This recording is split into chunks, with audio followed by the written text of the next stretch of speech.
દર્શક મિત્રો, વડોદરા શહેર એટલે આપણી સંસ્કારી નગરી હવે ભુવા નગરી બની ગઈ તેમ લાગી રહ્યું છે. વડોદરા શહેરના સુભાનપુરા વિસ્તારમાં એક સાથે અસંખ્ય ભુવા પડતા પાલિકાની હલકી ગુણવત્તા ભરેલ પ્રી મોન્સૂન કામગીરી ખુલીને સામે આવી ગઈ છે.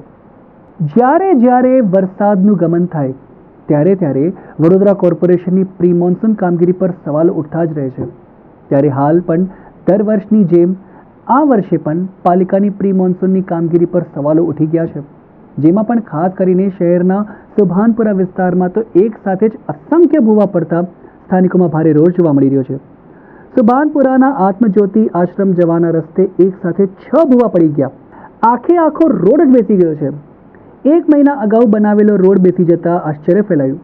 અહીંયાના સ્થાનિકોએ આક્ષેપ કર્યા કે પૂર્વ સાંસદ મેયરને ભ્રષ્ટાચાર અંગેની કરેલી ફરિયાદનું ભૂવા સ્વરૂપે પરિણામ મળી ગયું છે.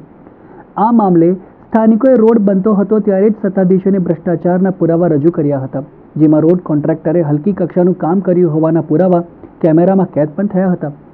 સુભાનપુરા મુખ્ય માર્ગ પર કોન્ટ્રાક્ટર નહિવત ડામરનો ઉપયોગ કરી નાગરિકોને છેતર્યા છે. ઉપરથી મજબૂત દેખાતો રોડ અંદરથી ખોખલો સાબિત થઈ ગયો, જેના કારણે હાલ આખો રોડ જ બેસી ગયો.